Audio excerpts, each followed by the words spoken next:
ప్రియమైన సహోదరులారా, ఈరోజు దేవునికి వాక్యము ధ్యానించుకునే ముందుగా కొన్ని విషయము మనం ఆలోచిద్దాం. ఈ రోజులలో ప్రస్తుత దినముల్లో పాలిస్తున్నది లేకపోతే శాసిస్తున్నది ప్రపంచమంతటిని శాసిస్తున్నది, ప్రపంచమంతటా వినబడుచున్నది, ప్రపంచమందరినీ వణికిస్తున్నది, ప్రతి దేశమును కదిలిస్తుంది, రాజ్యములను కదిలిస్తుంది, జనములను కదిలిస్తుంది, సమాజములను కదిలిస్తుంది. ఏంటి అంటే కరోనా వైరస్. ఈ కరోనా వైరస్ గురించి తెలియని వారు ఎవరు లేవు. ప్రతి ఒక్కరిలో భయం. ఏంటి భయం అంటే కరోనా భయం. ఏంటి కరోనా అంటే కరోనా వస్తుంది, మనుషులు చచ్చిపోతారు, చచ్చిపోయి ఎటో అయిపోతుంది. గమనించండి ప్రియులారా, మనుషులు జీవించిన మనుషులు ప్రతి ఒక్కరు ప్రాణం గురించి ఆలోచిస్తున్నారు. ప్రాణం పోవడం అంటే ఎవరికి ఇష్టపడదు, ఎవరికి ఆశించరు కూడా. అయితే కరోనా మాత్రం మన ఉద్దేశాలని పట్టించుకోదు. కారణం ఏంటంటే అది వచ్చింది, దాని పని చేసుకుంటూ పోతారు. ఎందుకంటే రావడం వరకు దాని చేతిలో ఉంది, పోవడం అనేది దాని చేతిలో లేదు. దీని ప్రభావం ఏంటంటే దీనివల్ల మనుషులు రకరకములుగా గలిబిలి చెందుతున్నారు, రకరకములుగా అశాంతికి గురవుతున్నారు. నెమ్మది లేదు, కుటుంబంలో సమాధానం లేదు, ప్రజలలో సమాధానం లేదు, మనసులో శాంతి లేదు, ఎవరికి కూడా స్థిమితము లేదు. కారణం ఏంటంటే ఇది దొరికిన వారిని దొరికినట్లు తినేసేది, దొరికిన వారిని దొరికినట్టుగా బలికొనేది. ఇది భూమండలం అంతటా విస్తరించింది. ఇక్కడని లేదు, అక్కడని లేదు, దీని నుంచి తప్పించుకునే వారు ఎవరూ లేరు. అందుకే ప్రభుత్వం వారు కానీ లేకపోతే శాసనకర్తలు కానీ ఏం చేస్తున్నారంటే ఈ రోజుల్లో దీని నుంచి తప్పించుకోవడానికి కొన్ని పద్ధతులు, నియమములు పాటించాలి, కొన్ని పద్ధతులు అవలంబించాలి, కొన్ని విషయంలో జరిగించాలి. ఇది ప్రజలు జరిగించవచ్చు, జరిగించకపోవచ్చు. కారణం ఏంటంటే ప్రజలలో నిర్లక్ష్య స్వభావం. ఈ నిర్లక్ష్య స్వభావం వల్ల ఏం చేస్తారంటే ప్రజలు దీనిని పట్టించుకోకుండా తెగులును తెలియకుండానే ఆహ్వానిస్తారు. ఈ ఆహ్వానించిన వాళ్ళు ఒకరితో ఉండిపోయేది కాదు. ఈ ఒకరు ఇంటికి వెళ్తారు, ఇంట్లో వారికి అంటుకుంటారు, ఇంట్లో వారి ద్వారా పక్కనున్న వారికి, పక్కన ద్వారా ఈ విధంగా సమాజం అంతయు నాశనం అయిపోతుంది. కాబట్టి సమాజం అంతయు నాశనం కూడా ఇష్టం లేక ప్రభుత్వం వారు ఏం చేసినట్టు దీనికోసం లాక్డౌన్ అని పెట్టారంటే ఈ లాక్డౌన్ వల్ల ఏంటంటే సమాజం స్తంభించిపోయింది. ఈ స్తంభించిపోవడం వల్ల ఏంటంటే ఎక్కడ జనం అక్కడే ఉండిపోయారు. ఎవరింట్లో వారే ఉంటున్నారు, ఎవరింట్లో ఉన్నదే వారే తింటున్నారు. ఈ పరిస్థితుల్లో ఏం జరుగుతుందంటే సమాజంలో దుర్భర పరిస్థితి వచ్చింది. సహవాసంలో లేదు, సంఘంలో లేదు, సమాజంలో లేవు, ఒకరితో ఒకరు హత్తుకోవడం లేదు, ఒకరినొకరు చేర్చుకోవడం లేదు. కారణం ఏంటంటే కరోనా వైరస్ ఎక్కడ ఎవరిని ఏ విధంగా మింగివేస్తుందో, ఎవరిని ఎక్కడ ఏ విధంగా కబళిస్తుందో. కారణం ఏమంటే ఒకవేళ అలా కబళించినట్లయితే మనుషులు చనిపోతారు. చూడండి, ఒకవేళ ఎవరైనా నిర్లక్ష్యంగా ప్రవర్తిస్తూ ఇన్ని జాగ్రత్తలు చెప్తున్నా, ప్రభుత్వం వారు ఇంత శ్రద్ధ చూపిస్తున్నా, ప్రభుత్వం వారు ఇంత ఇన్ని విషయాలు పట్టించుకొని శ్రద్ధ వహించి సమాజంను భద్రపరుస్తున్నా కానీ ఎవరైనా నిర్లక్ష్యంగా ప్రవర్తిస్తే మాత్రం వారిని కరోనా వైరస్ విడిచిపెట్టదు. దాని పని చేసుకుంటూ వెళ్ళిపోతుంది. ఈ మార్గంలో అటు వచ్చిన వారందరినీ తోడుకుంటూ తీసుకొని పోతుంది. అదే సమయంలో ఎవరైనా ఒకవేళ బలహీనులై ఉంటే వాళ్ళని కూడా ఈ కరోనా వైరస్ విడిచిపెట్టదు. వారు కూడా ఈ కరోనా బారి నుంచి తప్పించుకోవడానికి వీలు లేదు, అవకాశం ఉండదు. కారణం ఏంటంటే మన పని చేసుకుంటారు. బలహీనుడు ఎప్పుడైతే అయ్యావో నీ బలహీనతను నీ బలహీనత దానికి బలం అయిపోతుంది. కాబట్టి నీ బలహీనతను అది అదునుగా తీసుకొని నిన్ను బలహీనపరుస్తూ కృంగదీసి నీ జీవనను తీసుకుంటారు. గమనించండి ప్రియులారా, ఈ కరోనా వైరస్ నుంచి మనుషులంతా జోడిస్తున్నారు, కరోనా వైరస్ నుంచి తప్పించుకోవడం మనుషులంతా ప్రయత్నిస్తున్నారు. కారణం ఏంటంటే కరోనా వైరస్ ప్రమాదం ఏంటంటే మరణం. గమనించండి, ఆలోచించండి. మనిషి జీవించినంత కాలంలో, మనిషి బ్రతికినంత కాలంలో, మనిషి ఎంతకాలం జీవించినా సరే ఏదో ఒక రోజు మరణము తప్పదు. మరణము తప్పించుకొని నరుడు ఎవరైనా ఉన్నాడా అని దేవుడు అడుగుతున్నాడు. ఎప్పటికైనా మరణం తప్పదు. ఈ దేహమునకు ఎప్పటికైనా మరణము తప్పదు. కానీ అదే మరణం ఈరోజు ఈ స్థితిలో వస్తుంది, ఈ విధంగా వస్తుందంటే మనిషి ఇష్టపడటం లేదు, మనిషి దాన్ని జీర్ణించుకోలేకపోతున్నారు. కారణం ఏంటంటే చనిపోవడం ఇష్టం లేదు, ఈ దేహమును విడిచిపెట్టడం ఇష్టం లేదు. అంటే దేహంతో అటాచ్మెంట్.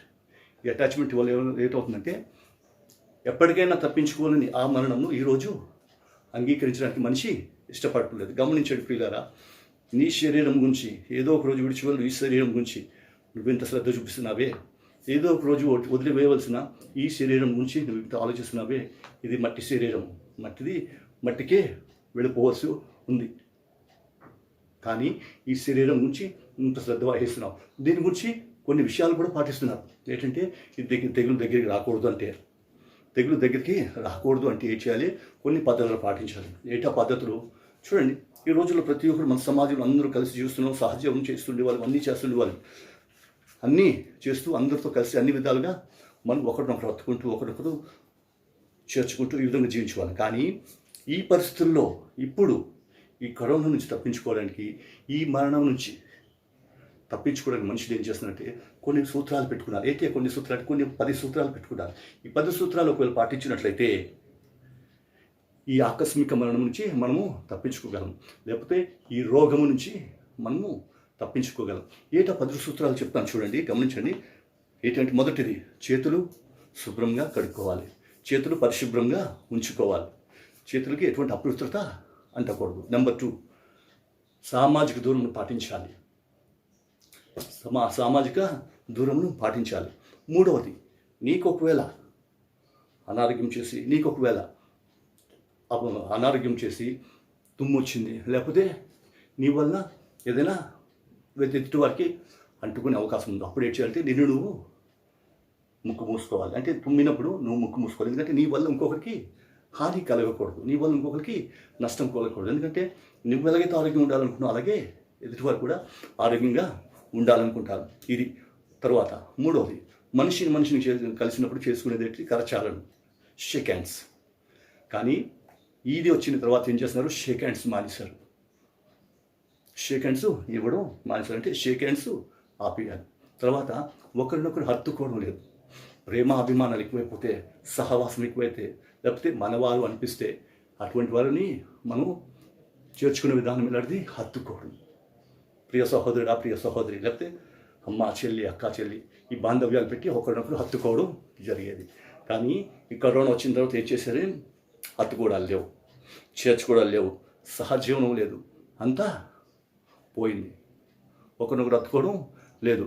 తర్వాత ఇంకా దీని నుంచి తప్పించుకోవాలంటే నిన్ను నువ్వు పరిశుభ్రపరచుకోవాలి, నిన్ను నువ్వు ఎప్పుడు శానిటైజ్ చేసుకోవాలి. అంటే పరిశుద్ధమైన పవిత్రపరచుకునే లిక్విడ్స్ని వాడుకొని నిన్ను నువ్వు ఎప్పుడు భద్రపరచుకోవాలి, భద్రంగా ఉండాలి, నీ వ్యక్తిత్వాన్ని నువ్వు కాపాడుకోవాలి. తర్వాత ఎప్పటికప్పుడు శానిటైజేషన్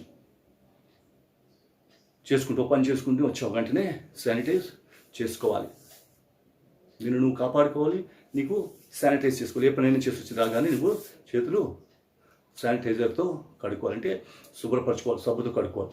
ఈ విధంగా చేసుకొని నిన్ను నువ్వు ప్రత్యేకంగా. అంతేకాదు, ఒకవేళ రోగం అంటినట్టు తెలిసినట్లయితే నువ్వు చావకూడదు, నీ వల్ల సమాజము ఇబ్బంది పడకూడదు. అంటే నువ్వు ఏం చేయాలి? వెంటనే హెల్ప్ లైన్ ఫోన్ చేయాలి. హెల్ప్ లైన్ ఫోన్ చేస్తే ఏం చేస్తారు? వాళ్ళు వచ్చి నిన్ను తీసుకెళ్ళిపోయి ఏం చేస్తారు? క్వారంటైన్లో పెడతారు. అంటే కొన్ని రోజులు నిన్ను అబ్జర్వేషన్లో పెడతారు. ఆ కొన్ని రోజులు నిన్ను అబ్జర్వేషన్లో ఎందుకు పెడతారంటే, ఫస్ట్ ఆఫ్ ఆల్ నీకు రోగం కుదరాలి, రెండోది నీ వల్ల ఇంకొకరికి వ్యాప్తి చెందకూడదు. ఈ రెండు చేస్తారు. ఎందువల్లంటే సమాజం మీద శ్రద్ధ, సమాజం మీద బాధ్యత. వ్యక్తిగతంగా మనం ఏం చేస్తున్నాం? ఇవన్నీ మనం వ్యక్తిగతంగా ఎందుకు చేస్తున్నామంటే మన ఆరోగ్యం కాపాడుకోవాలి, మన ప్రాణమును కాపాడుకోవాలి, మన దేహమును మరణమునకు ఇవ్వకూడదు. చూడండి, గమనించండి. కొంతకాలం జీవించిన తర్వాత విడుదల ఈ శరీరం గురించి మనం ఇంత పాటుపడుతూ ప్రయాసపడుతూ దానికి ఇంత విలువరిస్తున్నామే. దేవుడు అడుగుతున్నాడు, నా కుమారుడా, నా కుమారి, జనాంగమా, నీ శరీరం గురించి నువ్వు ఎంత బాధపడుతున్నావే? నీ శరీరంలో ఎటుంది? నా ఆత్మ నిలుస్తుంది. నీ శరీరంలో నా ఆత్మను నేను పెట్టాను. నీ శరీరంలో ఉన్నదేంటి? నా ఆత్మ. నడి ఆత్మ యెహోవా పెట్టిన దీపం. నీ శరీరంలో నా ఆత్మను పెట్టాను. నీకు ఇచ్చిన శరీరం గురించి నువ్వు ఇంత శ్రద్ధ చూపిస్తున్నావే, మరి నీలో పెట్టిన ఆత్మ గురించి నువ్వేమైనా శ్రద్ధ చూపిస్తున్నావా? దేవుడి రాత్రికాలం అడుగుతున్నాడు, నీలో నేను పెట్టిన ఆత్మకి నువ్వేమైనా శ్రద్ధ చూపిస్తున్నావా? ఏంటి శ్రద్ధ? ఆత్మ గురించి మనం ఏంటి చేయాలి అంటే, చూడండి, శరీరంకి ఎలాగైతే రోగం ఉందో ఆత్మకు కూడా ఒక రోగం ఉంది. ఆత్మకు కూడా ఒక అంటువ్యాధి ఉంది, పొంచి ఉంది. అవకాశం దొరికితే అది ప్రవేశించాలని, నాశనం చేయాలని, కృంగదీయాలని, దేవునితో ఎడబాపు కల్పించాలని, నిన్ను నిత్య నాశనమునకు గురి చేయాలని, లేకపోతే నిన్ను నిత్య నరకమునకు, అగ్నికి గురి చేయాలని అది ఎప్పుడు పక్కనే కాచుకొని ఉంటుంది. ఏంటి అంటే అదే పాపము, ఆత్మీయ రోగం. గమనించండి. శరీర రోగం గురించి మనం ఆలోచిస్తున్నాం కానీ ఆత్మీయ రోగం గురించి మనం ఎంతవరకు ఆలోచిస్తున్నాం? రక్షింపబడిన నీవు నేను, దేవుని బిడ్డవైన నీవు నేను, మనం ఆలోచించవలసింది ఏంటంటే మన ఆత్మ గురించి మనం ఆలోచించాలి. మన ఆత్మ యొక్క పరిశుభ్రత గురించి మనం ఆలోచించాలి. మన ఆత్మ యొక్క క్షేమం గురించి మనం ఆలోచించాలి. ఎందుకంటే ఒకవేళ ఆత్మని గురించి నిర్లక్ష్యం చేసినట్లయితే నీకు ఆత్మకు కూడా కుదరని రోగం వస్తుంది. ఏంటి కుదరని రోగం అంటే పాప రోగం, ఆత్మీయ రోగం.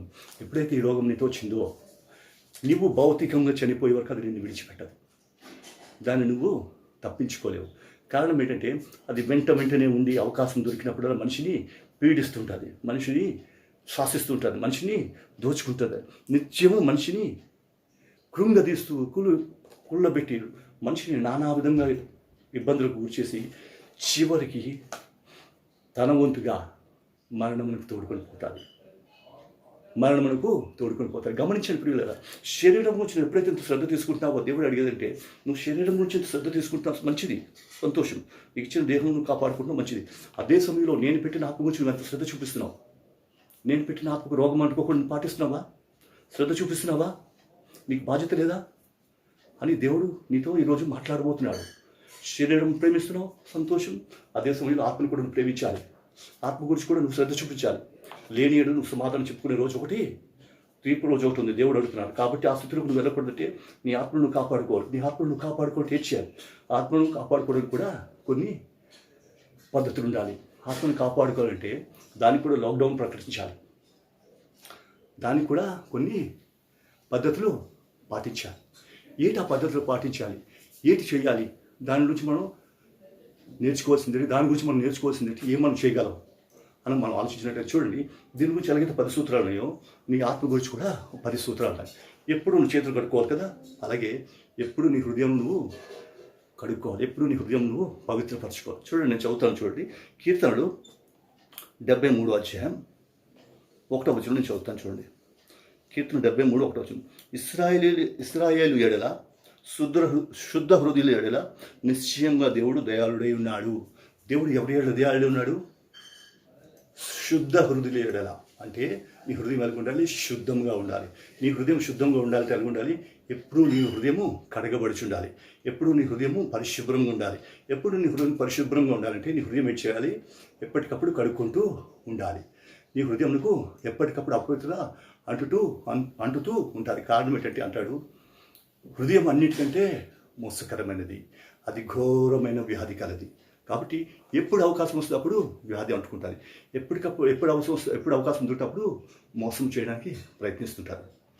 కాబట్టి ఏం చేయాలి? ఇక్కడ నీ హృదయమును కడుక్కోవాలి, నీ హృదయమును పరిశుభ్రంగా ఉంచుకోవాలి. ఇప్పుడు మనం మాట్లాడుతుంది మీ ఆత్మకు సంబంధించిన విషయం. ఈ వ్యాధులు ఇవన్నీ శరీర సంబంధమైన పడితే ఇప్పుడు మనం ఆత్మ సంబంధమైన విషయాలు మాట్లాడుకుంటున్నాం. నీ ఆత్మ పరిశుభ్రంగా ఉండాలి, నీ ఆత్మకు పాపం అంటుకోకూడదు, నీ ఆత్మకు రోగం రాకూడదు. అంటే చేతి నువ్వు నీ హృదయమును మొట్టమొదటిగా నీ హృదయమును పరిశుభ్రంగా ఉంచుకోవాలి. అక్కడ చేతులు కడుక్కున్నట్లు ఇక్కడ చేయాలి, నీ హృదయాన్ని నువ్వు కడుక్కోవాలి. రెండోది ఇంకేం చేయాలి? సామాజిక దూరం మనం పాటించాలి కదా. ఏంటి ఆ సామాజిక దూరం మనం పాటించాలి అంటే చూడండి, యోబు గ్రంథం 28వ అధ్యాయం 28వ వచనం. యోబు గ్రంథం 28వ అధ్యాయం 28వ వచనం చెప్తున్నాడు. మరియు యెహోవా యందలి భయభక్తులే జ్ఞానమనియు దుష్టత్వమును విడిచుటయే వివేకమనియు ఆయన నరులకు సెలవిచ్చుచున్నాడు. సామాజిక దూరం ఏంటి? దుష్టత్వమును విడిచిపెట్టుట, దుష్టత్వమును దూరంగా ఉండుట, దుష్టత్వమును చేర్చుకోకూడదు, దుష్ట సహవాసమును నువ్వు దూరం పెట్టుకోవాలి. నీ సామాజిక దూరం ఏంటంటే దుష్టత్వానికి నువ్వు దూరంగా పారిపోవాలి. దుష్ట సాంగత్యమును నువ్వు విడిచిపెట్టాలి. నువ్వు దుష్టత్వం జరిగించేవారు, చెడుగు జరిగించేవారు, అటువంటి వారి దగ్గర నుంచి నువ్వు చేయాలి? దూరంగా పారిపోవాలి. వారితో నువ్వు సాంగత్యం చేయకూడదు. ఎందుకంటే ఆ దుష్టత్వం నీకు అంటుకుంటారు. ఆ దుష్టత్వమే పాపమునకు కారణం. కాబట్టి దుష్ట సాంగత్యము నీకు కూడదు, చెడు సాంగత్యము నీకు కూడదు. నీ ఆత్మ పాడైపోయే అవకాశం ఉంది. కాబట్టి దుష్ట సాంగత్యము నాకు దూరం ఉండాలి. యెహోవా యందు భయభక్తులే నువ్వు కలిగి ఉండాలి. యెహోవా యందు భయభక్తులు జ్ఞానమునకు మూలము, తెలివికి మూలము. కాబట్టి ఎప్పుడైతే యెహోవా యందు భయభక్తులు కలిగి తెలివిని సంపాదించుకున్నావో దుష్టత్వమునకు దూరంగా పారిపోతావు, దుష్టత్వం నుంచి నువ్వు తప్పింపబడతావు. కాబట్టి యెహోవా యందైన జ్ఞానము నువ్వు సంపాదించుకొని లోకమునకు లోక సహవాసములకు లోక స్నేహమునకు దూరంగా నువ్వు ఉండాలి. అంటే లోక స్నేహంతో నువ్వు దూరం పాటించాలి. ఏలైనగా లోక స్నేహం దేవునితో వైరమని మీరు ఎరుగరా అని దేవుడు చెప్తున్నాడు. నీ ఆత్మ గురించి దేవుడు చెప్తున్నాడు. కాబట్టి నీ ఆత్మను భద్రపరచుకోవాలి అంటే, నీ ఆత్మను పరిశుభ్రంగా ఉంచుకోవాలంటే, నీ ఆత్మను సిద్ధపరచుకొని రోగం అంటకుండా ఉంచుకోవాలంటే నువ్వు ఏం చేయాలి? సామాజిక దూరము పాటించాలి. సామాజిక దూరం అంటే లోకమునకు దూరంగా నువ్వు ఉండాలి.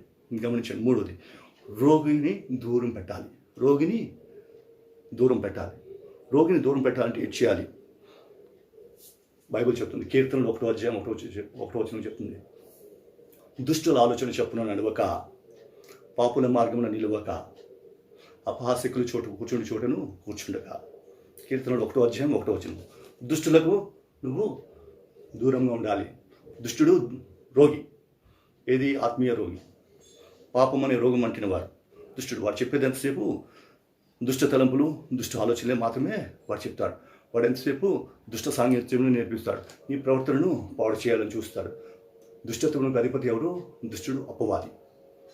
సో అపవాది స్వాధీనంలో ఉన్న వ్యక్తి ఎవరైతే అపవాదమైన క్రియలు జరిగిస్తున్నాడో, ఎవరైతే పాపం చేస్తున్నాడో, ఎవరైతే దుష్ట క్రియలు జరిగిస్తున్నాడో అటువంటి వారితో నువ్వు ఏం చేయాలి? దూరంగా ఉండాలి. ఎందుకంటే అటువంటి వారితో సహవాసం చేస్తే వారి దుష్టత్వము నీకు అంటుకుంటాయి. వారి వల్ల నీ జీవితము పాడైపోతుంది. దుష్టునితో సహవాసం చేసిన వారు దేవుడితో సహవాసము చేయాలి. కాబట్టి నువ్వు దేవునితో సహవాసం కలిగి నీ ఆత్మ సజీవంగా ఉండి నీ ఆత్మకి ఎటువంటి రోగం అంటకూడదు, ఎటువంటి మరణంకు గురి కాకూడదు అంటే నువ్వే చేయాలి?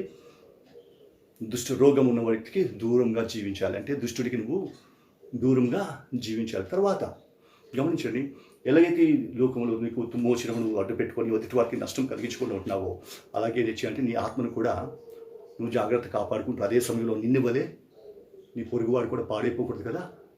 దానికి నువ్వేం చేయాలంటే లేవికాండం 19వ అధ్యాయం 17వ వచనం చూడండి. లేవికాండం 19వ అధ్యాయం 17వ వచనం. నీ హృదయములో నీ సహోదరుని మీద పగపట్టకూడదు. నువ్వు బాగుండాలని ఆశించే సంతోషమే, అదే సమయంలో నీ సహోదరుడు కూడా బాగుండాలని ఆలోచించాలి. అంతేగాని వాడు పాడైపోవాలి, వాడు చెడిపోవాలని ఆశించకూడదు. అదే ఆత్మీయమైన స్వస్థత, ఆత్మీయ స్వస్థత.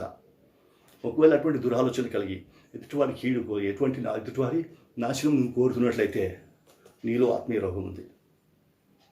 అటువంటి రోగం చేరకూడదని దేవుడు అంటాడు. నీ హృదయంలో నీ సహోదరుని మీద పగబట్టకూడదు. నీ పొరుగువాని పాపము నీ మీదకి రాకుండానట్టు నీవు తప్పక వాడిని గద్దించాలి. వాడు చెడిపోవాలని కోరుకోకూడదు. ఒకటి. రెండోది, వాడు పాపం చేస్తున్నప్పుడు వాడి పాపం బట్టి వాడిని గద్దించాలి. ఎందుకంటే అది నీ బాధ్యత. ఒకవేళ నువ్వు గద్దించిన పక్షంలో వాడి పాపంలో నువ్వు పాలువాడిపోతావు. నీ వలన వాడి జీవితం నాశనం అయిపోతుంది. అందుకే దేవుడు ఏమంటున్నాడు? నిన్ను వలె నీ పొరుగు వాడిని ప్రేమించుము. నీకు ఆరోగ్యం కావాలని ఉందే, నీ ఆత్మ రక్షింపబడాలని ఉందే, నీ యొక్క ఆత్మ దేవుని సన్నిధికి చేరాలని ఉందే, మరి మీ సహోదరుడి అది చేరాలని నీకు లేదా? నిన్ను వలె నీ పొరుగు వాడిని ప్రేమించవలసిన బాధ్యత నీకు లేదా? ప్రేమించాలంటే వాడి మీద నువ్వు ద్వేషం పెట్టుకోకూడదు. నువ్వు ఎలాగైతే క్షేమంగా ఉండాలి, ఆరోగ్యంగా ఉండాలి అనుకుంటున్నావు, అలాగే నీ సహోదరుడు కూడా క్షేమంగా ఆరోగ్యంగా ఉండాలి అని కోరుకోవాలంటే ఏం చేయాలి? వాడు తప్పు చేస్తున్నప్పుడు వాడిని నువ్వు గద్దించాలి. వాడు చెడిపోతున్న మార్గాన్ని బయలుపరిచి వాడిని సరిచేయాలి. అది నీ బాధ్యత. వాడు మారుతాడు, లేదా నువ్వు రక్షింపబడతావు. వాడు చేసిన తప్పుని బట్టి వాడు శిక్షకు గురి అవుతాడు. ఇది నీ బాధ్యత. అంటే నీ వలన ఎదుటివాడు నష్టపోకూడదు. నష్టపడుతున్న వారిని వారి నష్టం నుంచి నువ్వు విడిపించడానికి నీ వంతు ప్రయత్నం నువ్వు చేయాలి. తర్వాత వారి విషయం. తర్వాత షేక్ హ్యాండ్స్ లేవు, అంటే సహవాసం లేదు.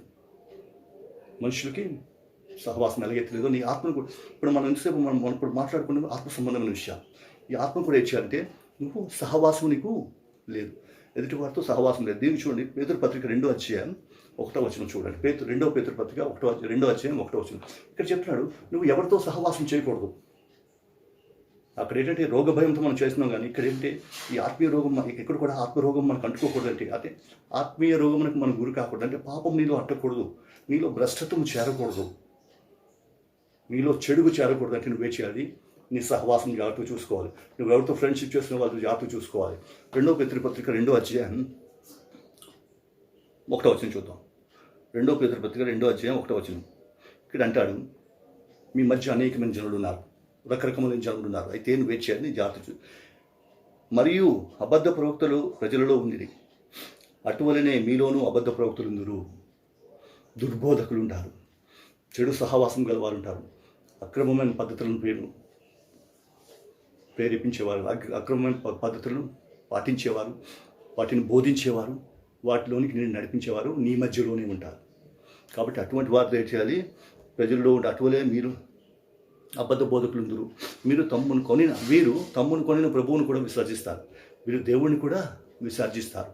ఎందుకంటే వీళ్ళు ప్రభువును కూడా తమకు తామే శీఘ్రంగా నాశనం కలుగు చేసుకొంచు నాశనకరమైన భిన్నాభిప్రాయాలను రహస్యంగా బోధిస్తారు.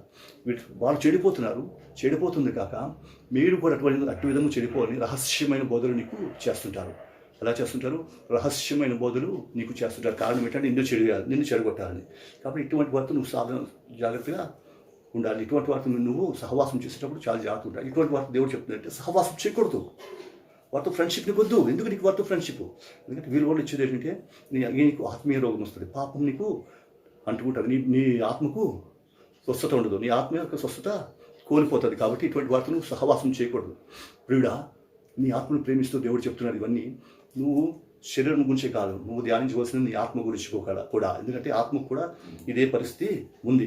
ఇదే పరిస్థితి నుంచి నువ్వు నీ ఆత్మను నువ్వు రక్షించుకోవాలి, పరిశుద్ధపరచుకోవాలి, పవిత్రత కాపాడుకోవాలంటే నువ్వు ఈ విధంగా అటువంటి వాటితో నువ్వు సహవాసం చేయకూడదు. ఇంకేమన్నాడు? హత్తుకోకూడదు. ఏంటి హత్తుకోకూడదు? నువ్వు ఎవరిని హత్తుకోకూడదు. 2 కొరింథీ నువ్వు హత్తుకోకూడదు. యెర్మీయా గ్రంథం 17వ అధ్యాయం 14వ వచనం మనం చూసినట్లయితే, 2వ అధ్యాయం యెర్మీయా గ్రంథం 17వ అధ్యాయం 14వ వచనం మనం చూసినట్లయితే ఇక్కడ అంటాడు, యెహోవా నీవు నన్ను స్వస్థపరచుము, నేను స్వస్థత నొందెదను, నన్ను రక్షించుము, నేను రక్షింపబడుదును, నేను నిన్ను స్తోత్రించుటకు నీవే కారణభూతుడవు. ఇక్కడ ఏమంటున్నాడు? నిన్ను నీవు కాపాడుకోవాలి కదా. ఎలా కాపాడుకోవాలంటే, యెహోవా నీవు నన్ను స్వస్థపరచుము, అప్పుడు నేను స్వస్థత నొందుతాను. నువ్వు అటు ఇటు ఎవరి కోసమో నువ్వు చూడకూడదు, ఎవరి వైపు నువ్వు చూడకూడదు, ఎవరినో నువ్వు హత్తుకోకూడదు. నువ్వు హత్తుకోవాల్సింది ఎవరంటే నీ దేవుడైన యెహోవాను నువ్వు హత్తుకోవాలి. నీ దేవుడైన నువ్వు యెహోవాను హత్తుకోవాలంటే ఏం చేయాలంటే, నీ దేవుని సన్నిధిలో ప్రార్థన చేస్తూ నువ్వు అలా యెహోవా మీద ఆధారపడి, యెహోవా నీవు నన్ను స్వస్థపరచుము, నీ వలన నిన్ను స్వస్థత నొందుతాను, నన్ను రక్షించుము, అప్పుడు నేను రక్షింపబడతాను. అంటే నీవు ఎవరిని హత్తుకునేవారంటే నీ దేవుడైన యెహోవాని, నీ దేవుడిని నువ్వు హత్తుకోవాలి. ఏమన్నా, దేవుడా నీవే తప్ప నన్ను స్వస్థపరిచేవారు లేరు, నీవే తప్ప నన్ను రక్షించేవారు లేరు, నీవే తప్ప నన్ను నడిపించేవారు లేరు అని నీ దేవునితో నువ్వు సహవాసం కలిగి ఉన్నప్పుడు ఏటవుతుందంటే, నువ్వు నీ దేవుని హత్తుకున్న వాడవుతావు. అప్పుడు నీ దగ్గరికి ఎటువంటి పాపము, ఎటువంటి రోగము చేరదు. ఇంకా నువ్వు ఎవరిని హత్తుకోకూడదని కదా. అదే 1 కొరింథీ 5వ అధ్యాయం 11వ వచనం చూసినట్టయితే, ఇప్పుడైతే సహోదరుడు అనబడి వాడు ఎవడైనాను జారుడు కానీ, లోబి కానీ, విగ్రహార్థికుడు కానీ, తిట్టుబోతు కానీ, త్రాగుబోతు కానీ, దోచుకునేవాడు కానీ అయి ఉన్న ఎడల అట్టి వాడితో సాంగత్యం చేయకూడదు, వాడితో నువ్వు భుజించకూడదు. నీ సహోదరుడు అనవాడు నీ సొంత సహోదరుడు అంటే ఆత్మీయమైన సహోదరుడు. నీ సహోదరుడు నీతో సహవాసం కలిగి ఉన్నవాడు, నీతో అనుదినము నడుచుచున్నవాడు. ఒకవేళ అటువంటి వాడు భ్రష్టుడై తన ప్రవర్తన చెడుగా ఉన్నాడు అయితే వాడితో నువ్వు సహవాసము చేయకూడదు, వాడిని నువ్వు హత్తుకోకూడదు. అటువంటి వాడినితో నువ్వు దూరము పాటించాలి. అటువంటి వాడిని నువ్వు హత్తుకోకూడదు అంటున్నాడు. ఎందుకంటే ఎంతో సహోదరుడు వాడిలో ఏముంది? చెడుగు ఉంది, వాడిలో పాపరోగం ఉంది. ఆ పాపరోగం నీలో రాకూడదంటే వాడిని నువ్వు హత్తుకోకూడదు. ఆ విధంగా నిన్ను నువ్వు కాపాడుకోవాలి. యెహోవాతోనే నువ్వు సహవాసం కలిగి ఉండాలి. తర్వాత నీ జీవితంను ఎప్పటికప్పుడు శానిటైజ్ చేసుకోవాలంటే నీ జీవితం నువ్వు శుభ్రపరచుకుంటూ ఉండాలి. ఎలా శుభ్రపరచుకుంటావు అంటే, చూడండి, ఇంతవరకు మనం రకరకాల విషయాలు విన్నాం. సహవాసం చేయకూడదు, వీళ్ళు చేయకూడదు, అది చేయకూడదు, ఇది చేయకూడదు, దూరంను పాటించాలి, అది చేయాలి. అయితే నువ్వు ఎలా శుభ్రపరచుకుంటావు, ఎలా నీ జీవితం నువ్వు శానిటైజ్ చేసుకుంటావు చెప్తున్నాడు. ఎలాగంటే కీర్తనల గ్రంథం 1వ అధ్యాయం 2వ వచనం చూసినట్లయితే ఇక్కడ చెప్తున్నాడు, యెహోవా ధర్మశాస్త్రమును ఆనందించుచు దివారాత్రమును దాన్ని ధ్యానించాలట. నువ్వు ఎలా పరిశుభ్రపరచుకోగలవంటే దేవుని యొక్క వాక్యంతోనే నువ్వు పరిశుభ్రపరచుకోగలవు. ఎప్పుడైతే దేవుని వాక్యంతో నువ్వు సహవాసం కలిగి ఉంటావో, దేవుని వాక్యం నీలో కలిగి ఉంటావో, ఎప్పుడైతే దేవునితో నువ్వు సహవాసం కలిగి ఉంటావో, నీ జీవితం ఎప్పటికప్పుడు పరిశుభ్రపరచబడుతుంటుంది. ఎందుకంటే జీవం కలిగిన వాక్యము, శక్తి కలిగిన వాక్యము, ఈ వాక్యం నిన్ను ఎప్పటికప్పుడు సరిచేస్తుంటుంది, ఎప్పటికప్పుడు నీలో క్రియ జరిగిస్తుంటుంది. ఇది రెండంచులు కలిగిన వాక్యము, సజీవమైన వాక్యము, బలము గల వాక్యం. ఈ వాక్యం ఏం చేస్తుందంటే నీలో అపవిత్రతకి చోటు ఇవ్వనివ్వదు. నీలో అపవిత్రత ప్రవేశించడానికి అవకాశము కలగనివ్వదు. కారణం ఏంటంటే అది బలము కలిగిన వాక్యము. నిర్జీవ క్రియలు నీలో ప్రవేశించడానికి అది చోటు అవుతుంది. కాబట్టి అటువంటి వాక్యమును నువ్వు భద్రపరుచుకుని ఆ వాక్యంతో నేను ఎప్పటికప్పుడు పరుచుకుంటూ ఉండాలి. ఎందుకంటే అదే అందుకే అంటాడు కదా కీర్తనకారుడు అంటాడు, యవ్వనస్తులు దేని చేత తమ నడతను శుద్ధి చేసుకుందరు, నీ వాక్యం బట్టి దాన్ని జాగ్రత్తగా చూసుకుంటూ చేతనే కదా. సో నీ వాక్యం శుద్ధిపరచుకోవాలి, నీ జీవితం పరిశుభ్రంగా ఉండాలి, నీ జీవితము పవిత్రంగా ఉండాలి. ఇటువంటి పాపరోగము నీకు అంటుకోకూడదంటే ఏం చేయాలి? వాక్యంతో నీ జీవితము ఎప్పటికప్పుడు శుభ్రం చేసుకుంటూ ఉండాలి. తర్వాత రోగము ఒకవేళ ఎట్టి పరిస్థితులైనా సరే ఈ పాపరోగము నీ ఆత్మకు అంటుకున్నట్టు ఒకవేళ నీకు అనిపిస్తే, ఎందుకంటే చూడండి పాపరోగము అంటుకోవాలంటే మన పర్మిషన్ అవసరం లేదు, దానంతా అది లోపల క్రియ జరిగించుకుంటుంటుంది. అందుకే రోమపత్రిక 7:23 అంటాడు, రోమపత్రిక 7:23 అంటాడు, పేతురు అంటాడు, ఏమంటాడు? వేరొక నియమము నాకు. చూడండి, పేతురు సంఘములను కట్టాడు, సువార్త జరిగిస్తాడు, ప్రపంచమంతటా సువార్త వ్యాప్తికి పనిచేశాడు, ప్రపంచమంతటా సంఘములను కట్టాడు, అనేక సంఘములను కట్టాడు, అనేక విధముల సువార్త జరిగించాడు. తన జీవితకాలం మనకి ఏషియా ఖండంలో 2 సార్లు చుట్టూ వచ్చాడు. అటువంటి దైవజనుడు ఏమంటాడు? వేరొక నియమము నా నియమంలో ఉన్నట్టు నాకు కనబడుచున్నది. అంత గొప్ప వీరుడు, అంత గొప్ప సైనికుడు, అంత గొప్ప ఆత్మీయ యోధుడు ఏమంటున్నాడు? వేరొక నియమం నాలో పనిచేస్తున్నట్టు నాలో కనబడుచున్నది, అది నా మనస్సు నందు ఉంది, ధర్మశాస్త్రంతో పోరాడుచున్నది. అంటే పాపం ఏ విధంగా చేస్తున్నాడు? నీలో ప్రవేశించడానికి అవకాశం కోసం ఎదురు చూస్తుంటుంది, ఏ విధంగా ప్రవేశిస్తుంటుంది. కాబట్టి ఏమంటుంది? అది రాదు, నా దగ్గర లేదు, నా దగ్గరికి రాదు అన్న కాన్ఫిడెన్స్ నీలో ఎప్పటికీ పని చేయదు. ఎందుకంటే దానికి అవకాశం కోసం అది చూస్తుంటుంది. మనకు తెలియకుండానే అనేకసార్లు మనం ఏం చేస్తాము? అవకాశము ఇచ్చేస్తుంటాం. అది లోపల ప్రవేశించిన వెంటనే ఇచ్చేశాడు. ఇతను దైవ భక్తుడు కాబట్టి, దేవుని యొక్క శక్తిని ఎరిగిన వాడు కాబట్టి, పాపం యొక్క శక్తిని ఎరిగిన వాడు కాబట్టి దాని నుంచి తప్పించుకోవడం వెంటనే ఇచ్చేశాడు. వేరొక నియమం నాలో పనిచేస్తున్నట్టుంది దేవుడా అని చెప్పి దేవుడి సన్నిధిలో మొరపెట్టాడు. అలాగే నీలో కూడా ఒకవేళ పాపరోగం నీకు తెలియకుండా ప్రవేశించినట్లయితే నువ్వే చేయాలి, వెంటనే హెల్ప్ లైన్ కాల్ చేయాలి. ఏంటి హెల్ప్ లైన్? ఇర్మియా గ్రంథం 33:3 చూడండి. ఇర్మియా గ్రంథం 33:3 అప్పుడు అంటాడు దేవుడు, అటువంటి పరిస్థితి నీలో వచ్చినట్లయితే, నీకు పాపము తగిలిందని నీకు తెలిసినట్లయితే, నీలో అపవిత్రులు ప్రవేశించిందని నీకు తెలిసినట్లయితే వెంటనే నువ్వే చేయాలి. నాకు మొరపెట్టము, నేను నీకు ఉత్తరం ఇచ్చేదను. Call help line. దేవుడు అంటున్నాడు, కాల్ హెల్ప్ లైన్. నీ హెల్ప్ లైన్ ఎవరు? నీ దేవుడు. అప్పుడు నువ్వే చేయాలి. నాకు మొరపెట్టము, నేను నీకు ఉత్తరం ఇచ్చేదను, నీవు గ్రహింపలేని గొప్ప కార్యములను నీకు బయలుపరుస్తాను. నువ్వు గ్రహింపలేని గొప్ప కార్యములను బయలుపరుస్తాను. ఎప్పుడంటే నేను నీతో సహవాసం చేసినప్పుడు, నేను నీ దగ్గరికి వచ్చినప్పుడు, నువ్వు నన్ను పిలిచినప్పుడు. కాబట్టి ప్రియులారా, నీ ఆత్మ రక్షింపబడాలంటే, నీ ఆత్మకు ఎటువంటి పాపరోగం అంటకూడదంటే, నీ ఆత్మకు ఆత్మీయ రోగం రాకూడదు అంటే నువ్వేం చేయాలి? ఈ విషయములన్నీ పాటించాలి. ఏం చేయాలి? నీ హృదయం శుద్ధి చేసుకోవాలి. రెండోది, దుష్టత్వమునకు చోటు ఇవ్వకూడదు. తర్వాత నీలో ఎవరైనా పాపి అని, లేకపోతే దేవునికి సహవాసం దూరంగా ఉన్నవాడని, లేకపోతే దేవునికి వ్యతిరేకంగా జీవిస్తున్నాడు అని నీకు అనిపించినట్లయితే నువ్వే చేయాలి. అటువంటి వానికి దూరంగా ఉండాలి. తర్వాత నిన్ను వలన సహోదరుని ప్రేమించాలి. నీ ఆత్మను వెలగైతే రక్షించుకోవడానికి ప్రయత్నిస్తున్నావు, అదేవిధంగా నీ సహోదరుడు ఆత్మ కూడా రక్షింపబడాలని నువ్వు పాటుపడాలి. ఈ విధమైన పద్ధతులన్నీ చూసుకుంటూ వచ్చినట్లయితే, ఎందుకంటే మనకు టైం లేదు కాబట్టి నేను త్వరగా ముగిస్తున్నాను. తర్వాత ఏంటంటే రోగ నిరోధక శక్తిని పెంచుకోవాలి. నీలో ఆ రోగం రాకూడదంటే నీలో నిరోధక శక్తిని పెంచుకోవాలి. రోగ నిరోధక శక్తిని పెంచుకోవాలంటే ఎలాగా? చూడండి, యాకోబు పత్రిక 1:20. యాకోబు పత్రిక 1:20. పాపములో పడిపోకుండానట్లు పరిశుద్ధ ఆత్మలో ప్రార్థన చేయాలి. నీ ప్రార్థన ఎలా ఉండాలి? పరిశుద్ధ ఆత్మతో నిండుకునే పరిశుద్ధ ఆత్మనికి నువ్వు ప్రార్థన చేయాలి. నీ పాపంలో పడిపోకుండానట్లు, పాపరోగము నీలో అంటకుండానట్లు, ఎట్టు పరిస్థితులు కూడా రోగము నీ పట్ల కార్యం జరిగించుకున్నట్లు నువ్వు చేయాలి. పరిశుద్ధ ఆత్మలో ప్రార్థన చేయడం ప్రారంభించాలి. ఎప్పుడైతే పరిశుద్ధాత్మను ప్రారంభిస్తావో, పరిశుద్ధాత్ముడు నీకు ఆదరణకర్త కాబట్టి పాపం నీలో ప్రవేశించుకున్నట్లు నీ పట్ల కార్యం జరిగిస్తాడు. ఈ నియమములను నువ్వు పాటించినట్లయితే నీ ఆత్మను నువ్వు బ్రతికించుకోగలవు. ఈ నియమములను నువ్వు పాటించినట్లయితే నీ ఆత్మను నువ్వు రక్షించుకోగలవు. నువ్వు సజీవుడివై జీవించినంత కాలము నువ్వు ఆరోగ్యవంతుడివై ఆత్మీయమైన ఆరోగ్యం కలిగిన వాడిపై జీవిస్తావు. అయితే ఈ ఆత్మీయమైన ఆరోగ్యం కాపాడుకోవాలంటే నువ్వు కూడా లాక్డౌన్ పీరియడ్ పాటించాలి. ఏంటి లాక్డౌన్ పీరియడ్? త్వరగా చెప్తాను చూడండి. ఈ లాక్డౌన్ పీరియడ్, లాక్డౌన్ LOCKDOWN చూడండి చెప్తాను. లాక్డౌన్ అంటే listen to God's voice and reflect. దేవుని మాటను విని దాన్ని బట్టి నువ్వు ప్రతిస్పందించు. అంటే దేవుని మాట విని ఆ మాటకు తగినట్టుగా నువ్వు ప్రతిస్పందించు. తర్వాత obey his words and his teachings. దేవుని యొక్క బోధనలను, దేవుని యొక్క మాటను నువ్వు విను, దానికి లోబడు.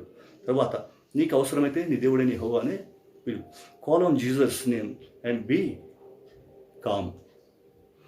నీ ఏ విషయంలోనైనా సరే, ఏ పరిస్థితులైనా సరే నువ్వు నీ దేవుని వైపే చూడాలి, దేవునికే మొరపెట్టాలి తప్ప ఇంకా వేరే ఇంకేమీ చేయకూడదు, ఇంకెవరి వైపు తిరగకూడదు. తర్వాత know what is the purpose of all this.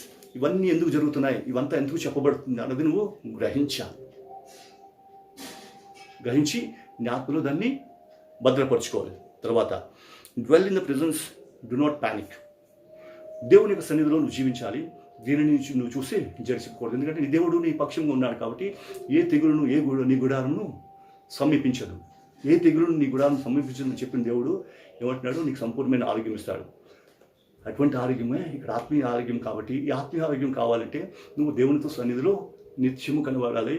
దేవుని సన్నిధిలో నిత్యము సహవాసం కలిగి ఉండాలి. దేని గురించి నువ్వు జడవలసిన పని లేదు, జడవకూడదు.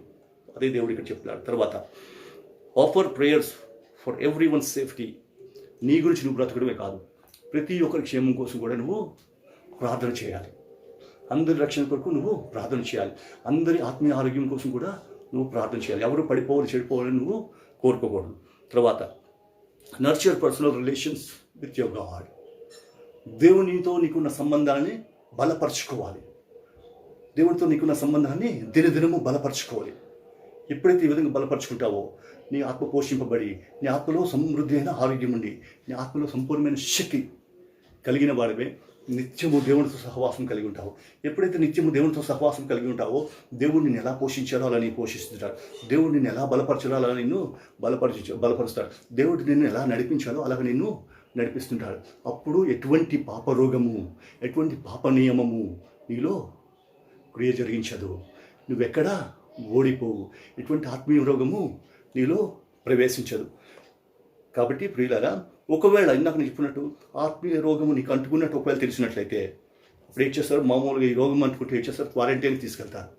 ఈ క్వారంటైన్ పీరియడ్లో ఏం చేయాలి? వాళ్ళు కొన్ని పద్ధతులు పాటిస్తారు. అలాగే ఒకవేళ ఆత్మీయ రోగం ఎక్కడైనా నీకు తగిలినట్టు కనిపిస్తే నువ్వు క్వారంటైన్ మెయింటైన్ చేయాలి. ఏటా క్వారంటైన్ అంటే చెప్తాను చూడండి. QUARANTINE. Quickly undergo aid. Remain acute nigh the Lord to immunize, nurture and emanate from virus. Quickly undergo aid. Remain acute nigh the Lord to immunize, nurture and emanate from virus. త్వరపడి, ఎప్పుడైతే నీకు రోగం అంటుకుందని తెలుసుకున్నావో వెంటనే త్వరపడి దేవుని దగ్గరికి వెళ్ళిపో. దేవునితో హత్తుకొని జీవించు. దేవుని ప్రార్థించు. ఏటని? నీకు రోగ నిరోధక శక్తి కావాలని. దేవుడు నీకు రోగ నిరోధక శక్తి ఇస్తాడు, కావాల్సిన ఆరోగ్యం ఇస్తాడు, కావాల్సిన నర్చర్ చేసి కావాల్సిన న్యూట్రిషన్స్ నీకు అందించి ఈ పాప రోగం నుంచి నిన్ను విడుదల పొందుటకు దేవుడు నీకు సహాయం చేస్తాడు. కాబట్టి ఎప్పుడు ఇటువంటి పరిస్థితి వచ్చినప్పుడు వెంటనే చేయాలి. ఎక్కడికో అటు ఇటు పరిగెట్టిపోవద్దు. వెంటనే దేవుడి దగ్గరికి వెళ్ళిపోయి దేవుడితో సహవాసం ఏర్పరచుకో. దేవుడా, పరిస్థితి పాప నియమం మీద నాలో పనిచేస్తున్నటువంటి దయచేసి నాతో మాట్లాడు, నా ఆత్మను బలపరచు, నా ఆత్మను పెంపొందించు, నా జీవితంను సరిచేయని దేవుడితో నువ్వు మాట్లాడి దేవుడితో నువ్వు సహవాసం కలిగి ఉన్నట్లయితే వెంటనే ఏ స్థితిలోంచి పడిపోయావో ఆ స్థితిలోంచి దేవుడు నిన్ను పైకి లేపుతాడు. ఏ పాపం నిన్ను అంటుకుందో ఆ పాపం నుంచి దేవుడు నిన్ను విడిపిస్తాడు. ఏ రోగం అయితే నిన్ను అంటుకుందో ఆ రోగం నుంచి దేవుడు నిన్ను విడిపిస్తాడు. కాబట్టి ప్రియ సహోదరుడు, ఆ లోకంలో జీవిస్తాడు నీవు నేను నీ శరీరంకి ఎంత విలువ ఇస్తున్నావో అంతకన్నా రెండింతల విలువ నీకు ఆత్మకు ఇవ్వాలి. అంతకన్నా రెండింతల బాధ్యత నీ ఆత్మను గురించి తీసుకోవాలి. ఎందుకంటే ఈ ఆత్మకు కూడా మరణం ఉంది. ఈ ఆత్మకు కూడా మరణం ఉంది. శరీరంకి వచ్చిన మరణం అయితే ఒకసారి పోతుంది, తర్వాత ఆత్మకు మాత్రం లోకంలో ఎవరు చంపగలిగేవారు లేరు. కానీ ఆత్మకు కూడా మరణం లేటుందంటే అదే రెండవ మరణం. ఒకవేళ ఈ పాపం నీకు అంటుకున్నట్లయితే ఈ ఆత్మీయ రోగం నీళ్ళు అంటుకున్నట్లయితే ఏం చేస్తుంది? చనిపోయిన తర్వాత నిత్య నరకాగ్నిలోకి నిన్ను తీసుకొని వెళ్ళిపోతాడు. అట్టి విధంగా నిత్య నరకాగ్నికి వెళ్ళడు దేవుడికి ఇష్టం లేదు కనుక నీతో మాట్లాడుతూ ఏమంటాడు? నీ ఆత్మను కాపాడుకో ప్రియుడా. నువ్వు ఆత్మ వర్ధిల్లుచున్న ప్రకారం అన్ని విషయంలో కూడా వర్ధిల్లాలని దేవుడు నిన్ను కోరుతున్నాడు. నువ్వు ఆత్మలో బలం పొందాలి, ఆత్మలో జీవం కలిగి ఉండాలి. ఎటువంటి ఆత్మీయ రోగము నీలో ప్రవేశించకూడదు, ఎటువంటి ఆత్మీయమైన అపవిత్రత నీలో అంటకూడదు. కాబట్టి అంటే నువ్వేం చేయాలి? ఈ సూత్రములను పాటించాలి. ఎప్పుడైతే ఈ సూత్రములను పాటిస్తావో నీ దేవునితో నీకు సహవాసం కలిగి ఉంటావు. నీకు దేవుని సన్నిధిని సహవాసం నువ్వు అనుభవిస్తావు. దేవుని సన్నిధిని సహవాసం అనుభవిస్తున్న నీవు దేవుని చేత పోషింపబడతావు, దేవుని చేత బలపరచబడతావు. అప్పుడు ఏ రోగము నీ దగ్గరికి రాలేదు, ఏ అపవిత్రత నీ వద్దకు రాలేదు. అటువంటి స్థితిలోనికి దేవుడు నిన్ను నడిపిస్తాడు. కాబట్టి అటువంటి స్థితిలోకి నువ్వు వెళ్ళాలని నేను ఆశిస్తూ నీ దేవునితో నిత్యమైన సహవాసం కలిగి దేవుని సంతోషపరుస్తూ నీవు క్షేమంగా ఆత్మీయమైన ఆరోగ్యం కలిగి జీవించినంత కాలం జీవిస్తూ నీ ఆత్మను మరణం నుంచి తప్పించుకొని జీవంలోనికి వెళ్ళాలని కోరుతూ ఈ రాత్రికాలం ముందు నేను ఆ మాటలు ముగిస్తున్నాను. దేవుడి కొద్ది మాటలు మనందరి వీడిలో ఫలింపచేయను గాక. ఆమేన్. ప్రార్థన. స్తోత్రం నాయన పరిశుద్ధాత్మ దేవుడా, సర్వశక్తి గల కృపగల తండ్రి, నీకు వందనం తండ్రి ప్రభా. రాత్రికాలం అంతవరకు తండ్రి ప్రభా మాతో మాట్లాడి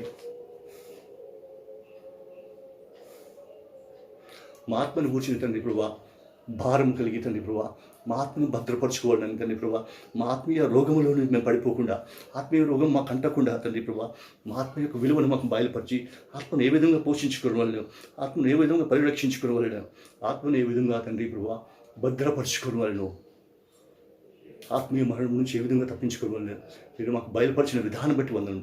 విధానం బట్టి తండ్రి ప్రభా నీవు బయలుపరిచిన ప్రతి విషయం తండ్రి ప్రభా మా హృదయంలో చేర్చుకొని వాటిని బట్టి తండ్రి ప్రభా మా ఆత్మలను చిక్కపరచుకోవచ్చు, మా ఆత్మలను భద్రపరచుకోవచ్చు. ఎటువంటి రోగములకు చోటు ఇవ్వకుండా, పాప నియమములకు మేము చోటు ఇవ్వకుండా మా ఆత్మలను పవిత్రపరచుకోవచ్చు, నిత్యము కడుక్కోవచ్చు. నీకు సన్నిధి కలిగి సహవాసం కలిగి నువ్వు నడిపించిన రీతిలో నడుస్తూ మీ నామను గణపరచాలని, మీ నామను హెచ్చించాలని, అటు విధమైన జీవితం మేము నిత్యము కలిగి జీవిస్తామని నీకు సన్నిధిలో ఒప్పుకుంటూ ఈ రాత్రికాలం ముందు ప్రతి ఒక్కరు హృదయంలో వాక్యం క్రియ జరిగించినట్లు మీ కార్యం జరిగించుకొని మీరే మహిమను పొందవలసిందిగా నజరేయుడైన యేసు నామమున అతి మిక్కిలి వినయంతో వేడుకొంచున్నాము తండ్రి. ఆమేన్. దేవుడు మనందరం దీవించును గాక. ఆమేన్.